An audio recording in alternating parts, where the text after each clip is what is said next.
Hi everyone, this is Prashant from academics for CSE. Friends, जैसा कि आप सभी जानते हैं कि बीपीएससी के द्वारा अब मुख्य परीक्षा के अंतर्गत ऐसे एक नए पेपर के रूप में शामिल किया गया है और ये जो ऐसे है वह 100 मार्क्स के 3 ऐसे आपको लिखने पड़ेंगे। यानी कि ऐसे का जो पेपर होगा वह 300 मार्क्स का ऐसे होगा। पहली बार जो अभ्यर्थी बीपीएससी मुख्य परीक्षा में इस बार शामिल होने जा रहे हैं उनके सामने ऐसे पेपर को लेकर, स्पेशली जो हिंदी माध्यम के अभ्यर्थी हैं, ऐसे पेपर को लेकर बहुत अधिक चुनौती उनको फेस करना पड़ सकता है। तो इसके लिए हमारे द्वारा नियमित अंतराल पर ऐसे सेक्शन को डिस्कस किया जाएगा ताकि एग्जामिनेशन से पहले ऐसे के एक बहुत बड़े सेक्शन को, इंपॉर्टेंट सेक्शन को हम लोग यहाँ पर कवर कर सकें। इसके अलावा हमारी आंसर राइटिंग भी बैच भी प्रारंभ होगी, उसमें भी हम लोग ऐसे को प्रारंभ करेंगे। तो आइए आज हम लोग ऐसे के एक फॉर्मेट के रूप में एक टॉपिक को डिस्कस करते हैं। वह टॉपिक है संयुक्त राष्ट्र संघ में सुधार, बहुप्रतीक्षित सुधार। ठीक है, ये बेसिकली यूपीएससी में हिंदी माध्यम से सिलेक्टेड स्टूडेंट की कॉपी है, ऐसे की कॉपी है। उनकी टेस्ट सीरीज में जो उन्होंने लिखा था उस ऐसे की कॉपी को मैं डिस्कस करूंगा। ये यूपीएससी में सिलेक्टेड स्टूडेंट हैं, ठीक है। तो इनके ऐसे के माध्यम से हम लोग डिस्कस करेंगे और समझेंगे कि ऐसे में किस प्रकार से वहां पर आपको लिखने होंगे और कौन कौन से महत्वपूर्ण पॉइंट्स किस सेक्शन के अंतर्गत आपको ऐड करने होंगे और ऐसे लिखने का क्राइटेरिया किस प्रकार का होना चाहिए। तो इस मॉडल आंसर के जरिए आप लोग समझने का प्रयास करेंगे कि ऐसे किस प्रकार से हमें लिखने हैं। चूंकि यूपीएससी में जो ऐसे का जो पेपर है वह 250 मार्क्स का ऐसे का पेपर होता है, तो उसी को ध्यान में रखकर ये थोड़ा सा लंबा ऐसे लिखा हुआ है। लेकिन बीपीएससी में जो ऐसे है वह 100 मार्क्स के एक ऐसे आपको लिखने पड़ेंगे, यानी कि टोटल 3 ऐसे आपको 300 मार्क्स के अंतर्गत आपको लिखने होंगे। तो थोड़ा सा ये लंबा ऐसे है, लेकिन इसके बावजूद आप लोग समझने की कोशिश करें कि किसी टॉपिक के अंतर्गत ऐसे में कौन कौन से सब सेक्शन को लिखना होगा। इसके अलावा आगे के वीडियो में भी हम लोग नियमित अंतराल पर ऐसे टॉपिक को डिस्कस करेंगे। तो आज का हमारा टॉपिक है यूएनओ में बहुप्रतीक्षित सुधार। यानी कि यूएनओ में आप सभी जानते हैं कि संयुक्त राष्ट्र संघ की जो संरचना है, स्ट्रक्चर है, उसमें सुधार की मांग बहुत लंबे समय से की जा रही है। उसे और अधिक लोकतांत्रिक बनाने की मांग बहुत लंबे समय से की जा रही है। तो यही ऐसे का आज का हमारा टॉपिक है, ठीक है। तो सबसे पहले देखिए ऐसे में किस प्रकार इन्होंने प्रारंभ किया है। बहुत अच्छा ये कह सकते हैं कि इंट्रोडक्शन के रूप में इन्होंने लिखा है, बदलाव प्रकृति का नियम है। प्रकृति समय के साथ अपनी संरचना एवं व्यवस्थाओं में निरंतर बदलाव करती रहती है। इसी के बदलाव के कारण समाज एवं देशों की संरचना, प्रकृति, भूगोल, इतिहास इत्यादि में भी परिवर्तन होता रहा है। इस बदलाव के साथ सामंजस्य रखने के लिए आवश्यक है कि समाज, देश एवं विश्व की संस्थाओं में सुधार एवं बदलाव किया जाए ताकि समाज को उनका अधिकतम लाभ पहुंचाया जा सके। देखिए कितना सरल शब्दों में यह लिखा हुआ है। आप जब ऐसे को पढ़ेंगे तो बिल्कुल स्टोरी टाइप की ऐसे लगेगी और बिल्कुल ऐसे लिखने की जो क्राइटेरिया यही होनी चाहिए कि जो एग्जामिनर हो, कॉपी चेक करने वाले जो टीचर हों, उन्हें बोर फील ना हो ये जब ये ऐसे को पढ़ें। तो चूंकि ये लंबा आपको 100 नंबर के ऐसे लिखने पड़ेंगे तो काफी लंबे लिखना पड़ेगा। ऐसे तो बोर फील नहीं होनी चाहिए जब आप ऐसे लिखे। तो संयुक्त राष्ट्र संघ में सुधार से संबंधित ऐसे है, उसमें किस प्रकार से सुधार किया जा सकता है। तो सुधार यानी कि बदलाव, तो बदलाव से संबंधित इंट्रोडक्शन लिखा हुआ है कि प्रकृति का नियम है बदलाव, और बदलाव देश, समाज के अंतर्गत, देश के अंतर्गत, विश्व की विभिन्न संस्थाओं के अंतर्गत समय समय पर सुधार एवं बदलाव किया जाना चाहिए ताकि समाज को उसका अधिकतम लाभ पहुंचाया जा सके। तो इन्होंने एक इंट्रोडक्शन के रूप में इस तरह से लिखा है।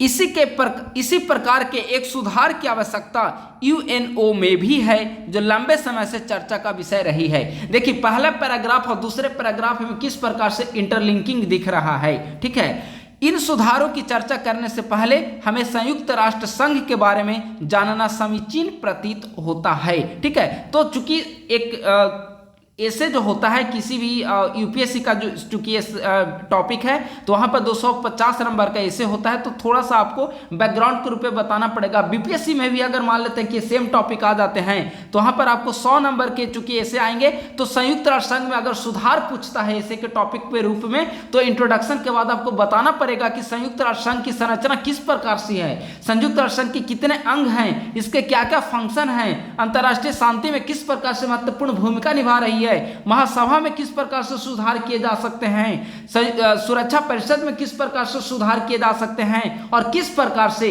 संयुक्त राष्ट्र संघ को एक लोकतांत्रिक संस्था के रूप में स्थापित किया जा सकता है, इन सभी पहलुओं को आपको टच करना होगा। यूएन की स्थापना 24 अक्टूबर 1945 को, देखिए बैकग्राउंड के रूप में यूएन के बारे में बताया गया है, 24 अक्टूबर 1945 को लीग ऑफ नेशन के स्थान पर की गई थी। आप लोग जानते हैं कि 1920 ईस्वी में राष्ट्र संघ की स्थापना की गई थी, लेकिन अमेरिका के पीछे हट जाने के पश्चात लीग ऑफ नेशन जो है वह काफी एक लीग ऑफ नेशन है फेल्यूर संस्था के रूप में इमर्ज हुई। उसके पश्चात लीग ऑफ नेशन के स्थान पर यूनाइटेड नेशन की स्थापना 24 अक्टूबर 1945 को की गई।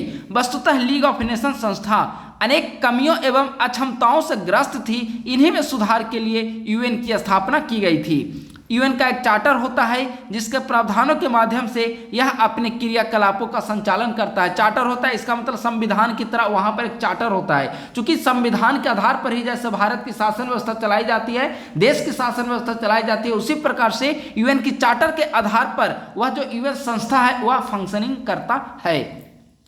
यूएन के मुख्यतः 5 अंग हैं तथा अनेक विशेषीकृत एजेंसियां हैं जो अपने अलग अलग क्रियाकलापों के माध्यम से वैश्विक शांति एवं विकास को सुनिश्चित करने में अपना योगदान देती है।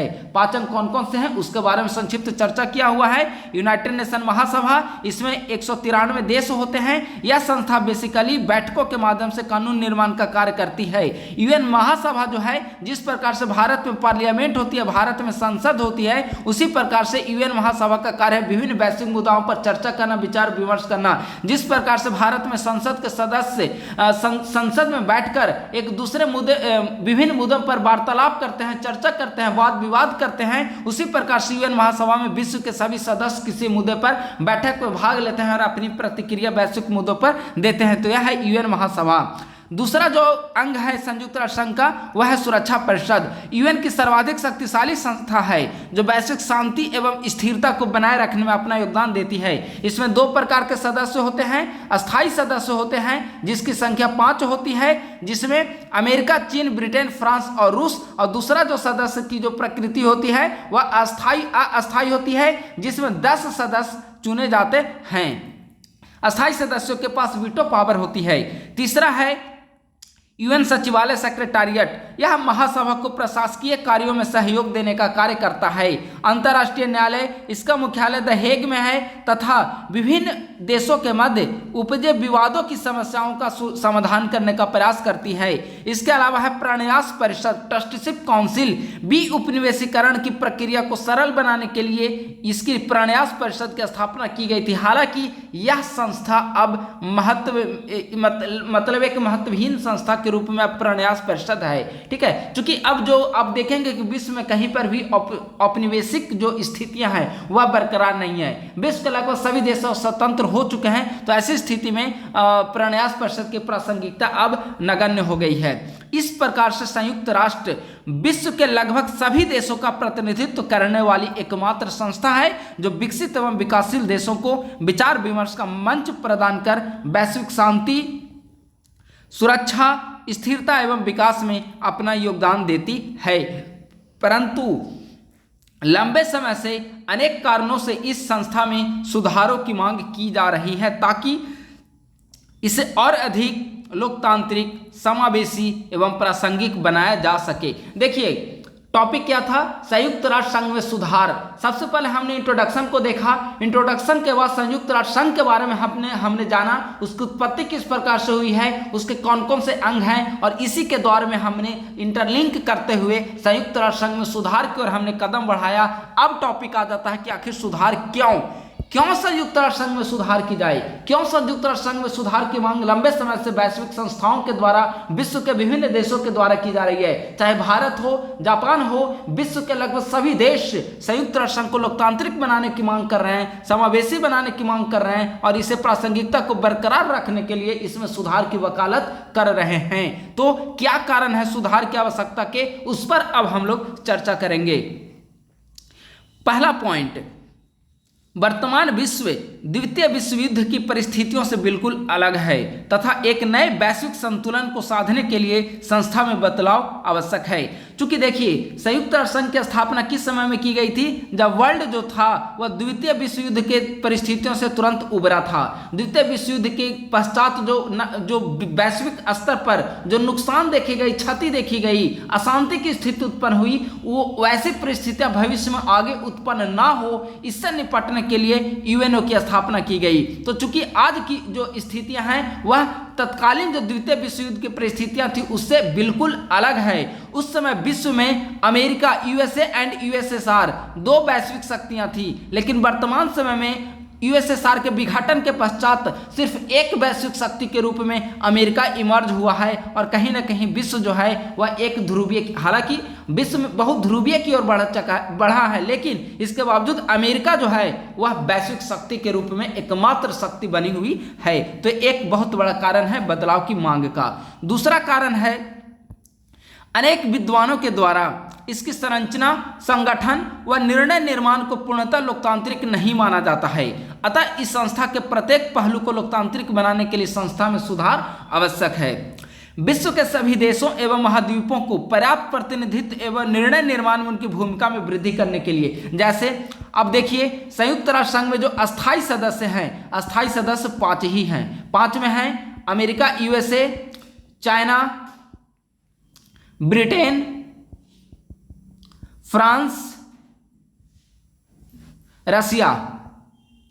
अब देखेंगे कि इसमें अफ्रीकी महाद्वीप का कहीं कोई प्रतिनिधित्व है ही नहीं, ऑस्ट्रेलिया का कहीं कोई प्रतिनिधित्व है ही नहीं। तो इस प्रकार से कहीं ना कहीं एक वैश्विक संस्था होते हुए भी विश्व के विभिन्न देशों का असमान प्रतिनिधित्व यहां पर देखने को मिल रहा है।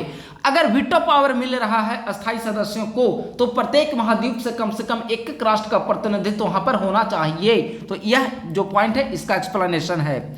इसके अलावा समकालीन मुद्दों जैसे कट्टरवाद, आतंकवाद, संगठित अपराध इत्यादि से निपटने के लिए भी संयुक्त राष्ट्र संघ में सुधार आवश्यक है और संयुक्त राष्ट्र संघ को और अधिक दक्ष बनाने की आवश्यकता है।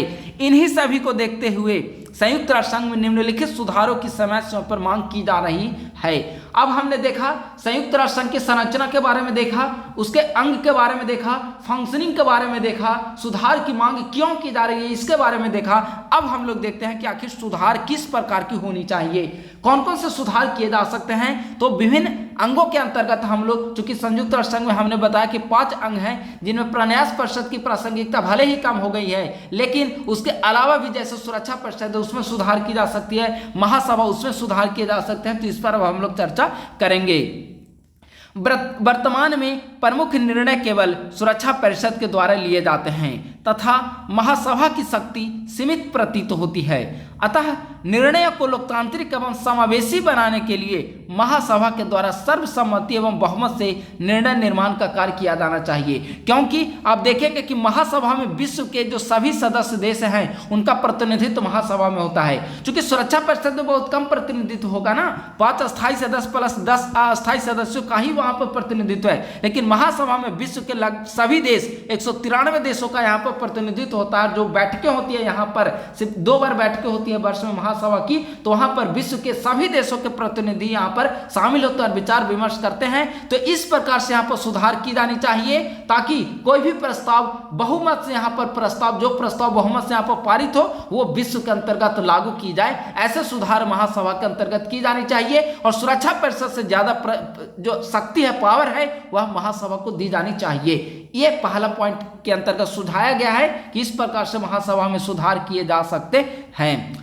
सुरक्षा परिषद में सुधार, यूएन की सर्वाधिक शक्तिशाली संस्था होने के बावजूद इसके निर्णय निर्माण की प्रक्रिया को विद्वानों के द्वारा गैर लोकतांत्रिक एवं गैर समावेशी माना जाता है। यहाँ पर वर्ड को ध्यान में रखिएगा, ये ऐसे कीवर्ड को आपको ऐसे में यूज करना होगा ताकि आप अच्छे मार्क्स ला सकें और एग्जामिनर का ध्यान अपनी ओर अट्रैक्ट कर सके।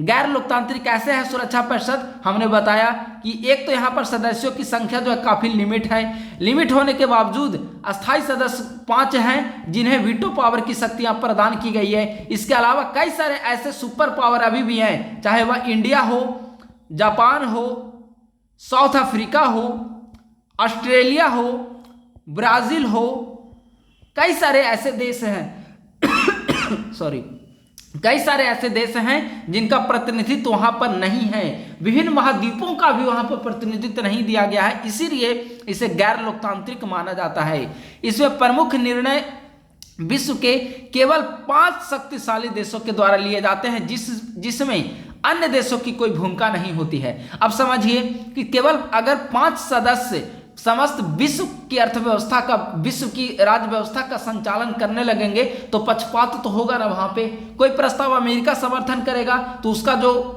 विपक्षी पार्टी है, विपक्षी जो उसके वहां पर कंट्री हैं, विपक्षी विचारधारा वाले चाइना और रशिया, वो अमेरिका के प्रस्ताव का विरोध करेंगे। आप रशिया यूक्रेन वार के दौरान आप देखे होंगे कि अमेरिका ब्रिटेन जैसे देशों ने जब रूस के खिलाफ प्रस्ताव लाया तो रशिया ने उस पर वीटो लगा दिया। ठीक है, इसी प्रकार से होता था जब कश्मीर इशू पर लाया जाता था, कश्मीर इशू पर मामला सुरक्षा परिषद में उठाया जाता था तो उस पर रशिया के द्वारा हमेशा भारत के पक्ष में वीटो लगाया जाता था। यानी कि कई बार ऐसा होता है कि विभिन्न विचारधारा वाले एक, जैसे अभी हाल ही में आपने देखा होगा कि आतंकवादी को वहां पर सुरक्षा परिषद में आतंकवादी को बैन करने के खिलाफ उस पर प्रस्ताव लाया गया था, जिस पर चाइना ने वीटो पावर का प्रयोग किया था। तो यहाँ कई बार जो है अपने नेशनल इंटरेस्ट, अपने संकीर्ण हित को देखते हुए कई देशों के द्वारा वहां पर वीटो पावर का भी गलत प्रयोग किया जाता है, जिसका दुरुपयोग अब सब यूज कर सकते हैं। तो इस प्रकार से है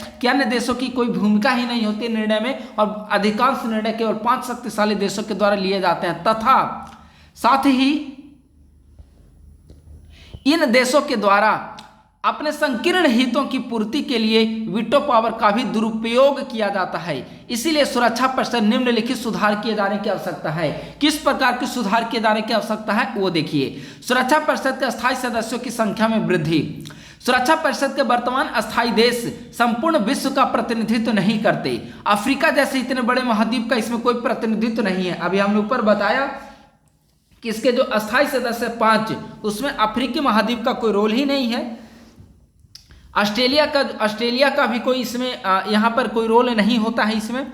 साथ ही लैटिन अमेरिका का भी कोई प्रतिनिधित्व यहाँ पर नहीं है।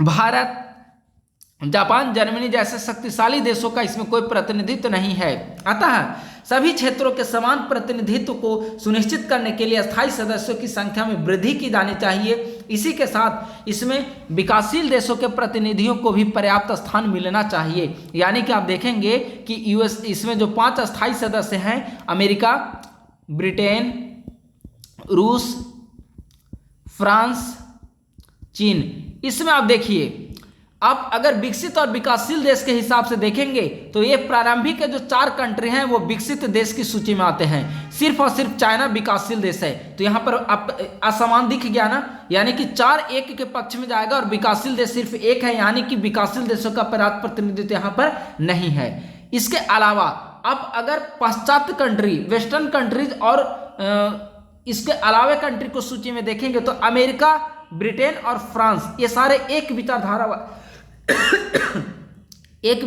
वाले सारे कंट्री हैं।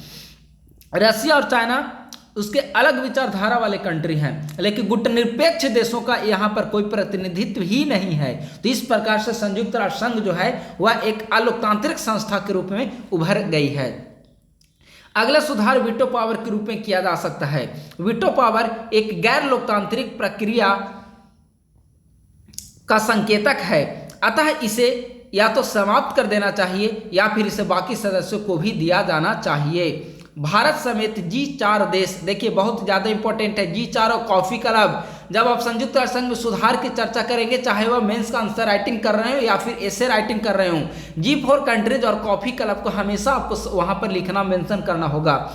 G4 देश के द्वारा हमेशा संयुक्त राष्ट्र संघ में सुरक्षा परिषद की अस्थायी सदस्यता की दावेदारी की मांग की जा रही है, जिनमें G4 यानी कि ग्रुप ऑफ 4 कंट्री शामिल है। भारत, ब्राजील, जर्मनी और जापान, ये 4 देश संयुक्त राष्ट्र संघ के सुरक्षा परिषद में अस्थायी सदस्यता की मांग कर रहे हैं, परंतु कॉफी क्लब इसके विरोध में है। कॉफी क्लब में यहाँ पर जैसे भारत शामिल है तो कॉफी क्लब में पाकिस्तान शामिल है, तो इटली के नेतृत्व में इसका बेसिकली गठन किया गया है। तो कॉफी क्लब के सदस्यों के द्वारा इसका विरोध किया जा रहा है। भारत ने हाल ही में संपन्न महासभा के अधिवेशन में भी यूएन में सुधार की मांग उठाई है तथा भारत विश्व के अनेक देशों के माध्यम से इस संबंध में सहमति बनाने का प्रयास कर रहा है। किस संबंध में? संयुक्त राष्ट्र संघ में सुधार के संदर्भ में ये इस प्रकार की भारत के द्वारा मांग की जा रही है। तो हमने महासभा में सुधार देखा, सुरक्षा परिषद में सुधार देखा, अब हम लोग अंतर्राष्ट्रीय न्यायालय में सुधार की चर्चा करते हैं। अंतर्राष्ट्रीय न्यायालय के निर्णयों की बाध्यकारिता होने के बावजूद शक्तिशाली देशों के द्वारा इनका उल्लंघन किया जाता है। जैसे न्यायालय के द्वारा दक्षिणी चीन सागर के मुद्दों पर चीन के विरुद्ध निर्णय दिया, परंतु चीन ने उसे मानने से मना कर दिया। अतः न्यायालय के निर्णयों को लागू करने हेतु बाध्यकारी प्रक्रिया सुनिश्चित की जानी चाहिए तथा निर्णयों के उल्लंघन की स्थिति में प्रतिबंध को आरोपित करने की व्यवस्था होनी चाहिए। यानी कि वैसे कंट्री जो इंटरनेशनल कोर्ट ऑफ जस्टिस के निर्णयों को नहीं मानते हैं उन पर विभिन्न प्रकार के रिस्ट्रिक्शंस को लगाया जाना चाहिए, ऐसे सुधार किए जाने चाहिए ताकि जो अंतर्राष्ट्रीय न्यायालय के द्वारा जो फैसले दिए जाएं वह हर कंट्री के लिए लागू मानना पूरी तरीके से बाध्यकारी बना दिया जाए। इसी के साथ यूएन को वित्तीय फंडिंग में भी सुधार किया जाना चाहिए। यूएन को अधिकांश वित्त यूएसए, अमेरिका व यूरोपीय कंट्रीज से प्राप्त होते हैं तथा ये देश इसकी कार्य प्रणाली को काफी प्रभावित करते हैं। अतः इस प्रक्रिया में सुधार की आवश्यकता है। बहुत महत्वपूर्ण पॉइंट है ये। महासभा में हमने सुधार देखा, सुरक्षा परिषद में देखा, अंतर्राष्ट्रीय न्यायालय में सुधार देखा, संयुक्त राष्ट्र संघ की वित्तीय संरचना जो है उसमें सुधार की वकालत की जा रही है कि किस प्रकार से अमेरिका व यूरोपीय कंट्रीज के द्वारा वहां पर जो वित्तीय एक प्रकार से वित्त पर एकाधिकार स्थापित कर लिया गया है तो उसमें भी बदलाव किया जाना चाहिए। इसके अलावा यूएन की विशेषीकृत एजेंसियां हैं। विशेषीकृत एजेंसियां का मतलब क्या हो गया? UNESCO, UNICEF, WHO, WTO, UNHCR, यानी कि यूएन से संबंधित कई सारे IMF, वर्ल्ड बैंक, ILO, ये सारी जो संस्थाएं हैं वह यूएन की विशेषीकृत एजेंसियां हैं। तो उनके एजेंसियों के कार्यों में भी परस्पर समन्वय का अभाव है तथा उनके पास वित्त एवं संस्थाओं की कमी के कारण उनके कार्य प्रभावित होते हैं। तो कहीं न कहीं उनमें सामंजस्य स्थापित किया जाना चाहिए और उनको अधिक से अधिक संख्या में फंडिंग की जानी चाहिए ताकि वे वैश्विक स्तर पर जो कल्याण के जो कार्य हैं उस पर ध्यान दे सके। इस प्रकार कहा जा सकता है कि यूएन में व्यापक सुधार समय की आवश्यकता की मांग है ताकि यह संस्था वर्तमान समस्याओं एवं चुनौतियों के समाधान में और अधिक प्रभावशाली साबित हो सके। यूएन में सुधार होने से निम्नलिखित सकारात्मक लाभ मिलने की संभावनाएं हैं। क्या क्या लाभ होंगे अगर यूएन में सुधार कर लिया जाएगा? तो पहला लाभ होगा, इससे संस्था लोकतांत्रिक एवं समावेशी बनेगी जहां विश्व के प्रत्येक देश व क्षेत्र उचित एवं समतापूर्ण प्रतिनिधित्व वहां पर प्राप्त कर सकेंगे। यानी कि अगर यूएन में सुधार की जाती है तो अफ्रीकी कंट्री का भी वहां पर प्रतिनिधित्व होगा, ऑस्ट्रेलियाई महाद्वीप का भी वहां पर प्रतिनिधित्व देखने को मिलेगा, विकसित देशों के साथ साथ विकासशील देशों का भी पर्याप्त प्रतिनिधित्व वहां पर देखने को मिलेगा। दूसरा, इससे सुरक्षा परिषद के स्थायी सदस्यों की मनमानी पर अंकुश लगाने में सहायता मिलेगी तथा निर्णय निर्माण की प्रक्रिया को तार्किक एवं समावेशी बनाया जा सकेगा। तीसरा, समकालीन वैश्विक मुद्दों जैसे आतंकवाद का मामला हो, संगठित अपराध, क्लाइमेट चेंज, साइबर क्राइम इत्यादि के समाधान में यह संस्था और अधिक प्रभावशाली साबित होगी, क्योंकि आप देखेंगे कि वर्तमान समय में आतंकवाद, टेररिज्म काफ़ी ज़्यादा समस्या बन चुकी है। CCC के रूप में आप समस्या को परिभाषित कर सकते हैं। यानी कि वर्तमान समय में जो समस्या है आप यहाँ पर CCC लिख सकते हैं। CCC, एक C का मतलब हो गया करप्शन, दूसरा C का मतलब हो गया क्लाइमेट चेंज,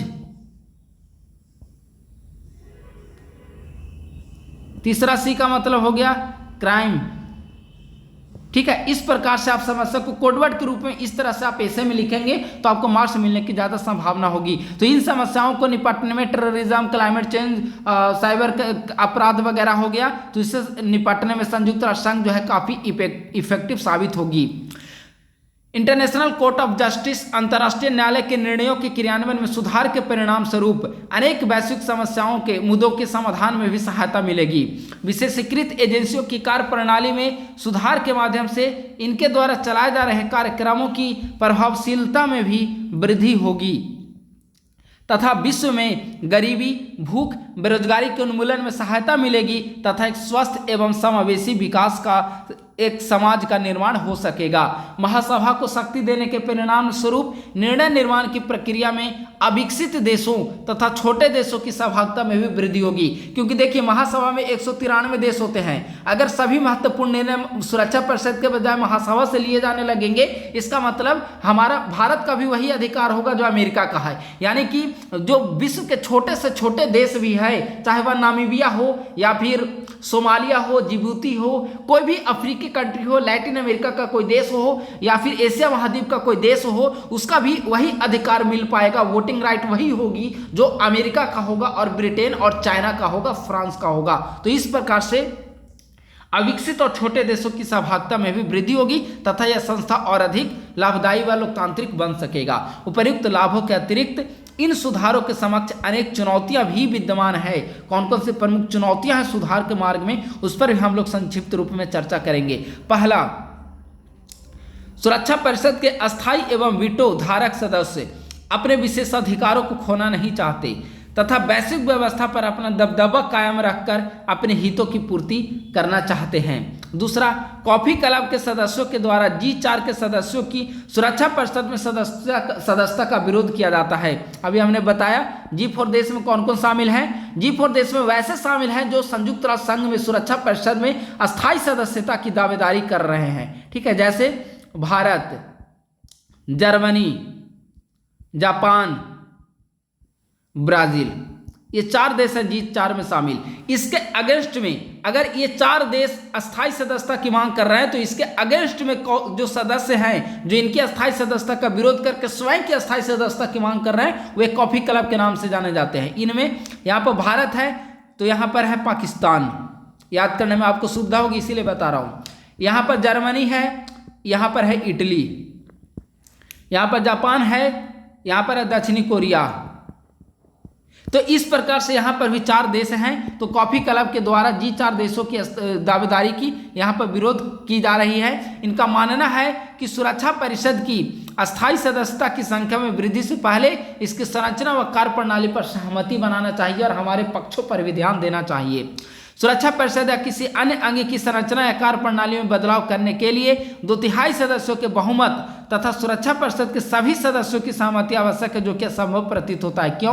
क्योंकि सुरक्षा परिषद के अस्थायी सदस्य खुद नहीं चाहेंगे कि हमारी जो दावेदारी है इस प्रकार की जो वीटो पावर है वह हमारी वीटो पावर को छीन लिया जाए। तो वीटो पावर को छीने जाने पर ही वे वीटो पावर का प्रयोग करेंगे, और जब वो वीटो पावर का प्रयोग करेंगे तो संयुक्त राष्ट्र संघ में सुरक्षा परिषद में जो सुधार संबंधी जो कार्य है वह उस पर प्रतिबंध लग जाएगा। यानी कि संयुक्त राष्ट्र संघ में सुधार पर वीटो पावर अगर 5 अस्थायी सदस्य देश लगा देते हैं तो सुधार संभव नहीं हो पाएगा। तो एक बहुत बड़ी चुनौती है, चैलेंजिंग है। इसका आप लोग फर्स्ट नंबर पर आप लोग लिखेंगे, अगर ये आंसर आपको लिखना हो वहां पर आ जाए एग्जामिनेशन के दौरान। तो इसी के साथ विश्व के छोटे एवं अविकसित देशों के मध्य जागरूकता का अभाव है जो इनके सुधारों के प्रति असंवेदनशील बनाती है। जागरूकता का अभाव का ही कारण है कि विश्व के सभी देश लॉबिंग जो होता है ना, एकजुट नहीं हो पाए सुधार के प्रति। अगर एकजुट होकर संयुक्त राष्ट्र संघ की महासभा में पुरजोर तरीके से विरोध कर आवाज उठाएं तो अवश्य संयुक्त राष्ट्र संघ में सुधार किया जा सकता है। इस प्रकार स्पष्ट है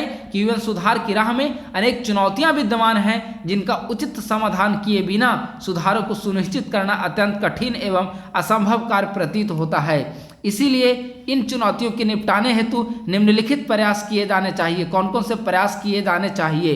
पहला, वीटो धारक देशों को संपूर्ण विश्व के हितों की रक्षा हेतु अपने विशेषाधिकारों का त्याग करना चाहिए तथा बाकी सदस्यों के साथ लोकतांत्रिक तरीके से निर्णय निर्माण में शामिल होना चाहिए। इसके लिए विश्व के सभी देशों के द्वारा इन देशों पर नैतिक दबाव बनाए जाने की आवश्यकता है। दूसरा, विश्व के विभिन्न बहुपक्षीय मंच जैसे वह G77 हो या फिर गुटनिरपेक्ष आंदोलन हो, अफ्रीकी विकास संघ हो, यूरोपीय यूनियन हो, आसियान हो, हो इत्यादि के माध्यम से इन सुधारों हेतु सर्वसम्मति का निर्णय लिया जाना चाहिए तथा अस्थायी सदस्यों पर भी दबाव बनाना चाहिए। इसी के साथ सुधारों के संबंध छोटे व अविकसित देशों में जागरूकता का प्रसार करना होगा सुधार के संदर्भ में, ताकि वे सभी एक साथ मिलकर सुधार के लिए आवाज उठा सके, महासभा में वो पुरजोर तरीके से विरोध कर सके। अगर सुरक्षा परिषद के अस्थायी सदस्यों के द्वारा इस पर नहीं सहमति जताई जाती है तो विश्व के सभी देशों के द्वारा संयुक्त राष्ट्र संघ का बाइकआउट किया जाना चाहिए। ऐसे अगर कठोर निर्णय एकजुट होकर सभी देश लेते हैं तो निस्संदेह संयुक्त राष्ट्र संघ में सुधार की हो जाएगा। उसमें भी कोई देश जो है वीटो पावर के कारण कोई समस्या इसमें नहीं आएगी।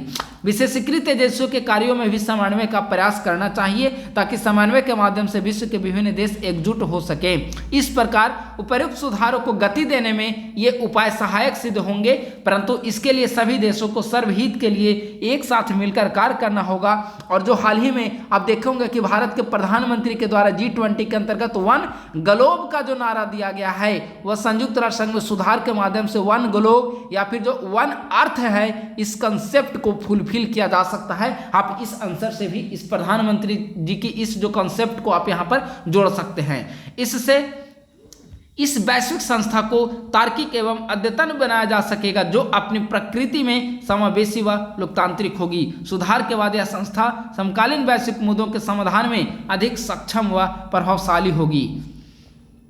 यूएन ने द्वितीय विश्व युद्ध के पश्चात वैश्विक शांति एवं विकास को सुनिश्चित करने में अपनी निर्णायक भूमिका निभाई है। अनेक विद्वानों का मानना है कि तृतीय विश्व युद्ध न होने के पीछे इस संस्था की मौजूदगी है। अतः जरूरी है कि इस संस्था की इस महत्वपूर्ण भूमिका को आगे जारी रखने तथा इसे और अधिक प्रभावशाली बनाने के लिए इसमें व्यापक सुधार को शीघ्र अपनाना होगा, जिसके लिए विश्व के सभी देशों को मिलकर कार्य करना होगा ताकि विश्व को समृद्ध, शांतिपूर्ण एवं विकसित बनाने में योगदान दिया जा सके तथा निम्नलिखित श्लोकों की सार्थकता को सिद्ध किया जा सके। वसुधैव कुटुंबकम सर्वे भवन्तु सुखिनः सर्वे सन्तु निरामया सर्वे भद्राणि पश्यन्तु मा कश्चित् दुःखभाग् भवेत्। इसी के साथ ये जो ऐसे है वह इसका समापन कर दिया गया है। तो आप देखिए ऐसे में किस प्रकार से आपने यहाँ कई चीज़ों को ध्यान से देखा होगा। सबसे पहले आपने देखा होगा कि ऐसे को किस प्रकार से यहाँ पर प्रारंभ किया गया है। ठीक है, आपने स्टार्टिंग को अच्छे से समझा होगा और अंत को भी आपने देखा किस प्रकार से एक श्लोक के जरिए, यानी कि सर्वे भवन्तु सुखिनः सर्वे सन्तु निरामया, यानी कि विश्व के समस्त लोग जो हैं वह सुखी रहें, निरोग रहें, यानी कि किसी भी प्रकार के दुख को उनको झेलना ना पड़े। यानी कि संयुक्त राष्ट्र संघ में सुधार के साथ साथ वैश्विक सुख और शांति की भी चर्चा करते हुए इस ऐसे को यहाँ पर समाप्त किया गया है। तो प्रारंभ के साथ साथ एंडिंग को आपने देखा होगा। इसके अलावा आपने देखा होगा कि किस प्रकार से ऐसे में आसान शब्दों का प्रयोग किया गया है, आपको कहीं भी बोझिल नहीं लगा होगा। कोई स्टूडेंट अगर संयुक्त राष्ट्र संघ में सुधार टॉपिक के बारे में कहीं से भी अगर नहीं आप लोगों ने पढ़ा होगा, इसके बावजूद ये जो टॉपिक है, ये जो वीडियो है, आपको कहीं निरस नहीं लगी होगी, क्योंकि काफ़ी आसान शब्दों में यह ऐसे लिखा हुआ है ताकि आप आसानी से उसे समझ सकें। हमारा इसे डिस्कशन करने का हमारा यही मकसद है कि आप समझें, बारीकियों को देखें कि किस प्रकार से आपको ऐसे के प्रश्न को अटेंड करना होगा। इसके बाद जो हमारी कई सारी वीडियो अभी आएगी जो ऐसे के बारे में ऐसे लगभग हमारी कोशिश होगी कि जिस प्रकार से 100 मार्क्स के ऐसे बीपीएससी में पूछे जाते हैं नियमित अंतराल पर हम लोग वैसे ऐसे को डिस्कस करें। और जो हमारा आंसर राइटिंग पेड बैच प्रारंभ होगा उसमें भी हम लोग ऐसे के कुछ महत्वपूर्ण टॉपिक को वहाँ पर हम लोग कवर कराएंगे। पेड बैच के बारे में कल या परसों तक आप लोगों को सूचना दे दी जाएगी, क्योंकि समय कम है। आपको काफ़ी तेजी के साथ, काफ़ी एक्टिवली रोल के साथ आपको काम करना होगा ताकि आप मेंस में अपनी सफलता को सुनिश्चित कर सकें। इसी के साथ साथ मुझे उम्मीद है कि आज हमारी यह वीडियो आपके लिए काफ़ी फायदेमंद साबित हुई होगी। ऐसे के बारे में आपको थोड़ी बहुत जानकारी मिल चुकी होगी और ऐसे के बारे में यहाँ से जो भी जानकारी मिलेगी आप लोग उसके अनुसार आप लोग टॉपिक को कवर करने का प्रयास करेंगे। इस वीडियो को अधिक से अधिक शेयर करें, लाइक, सब्सक्राइब और शेयर करना ना भूलें। थैंक यू सो मच, बहुत बहुत धन्यवाद।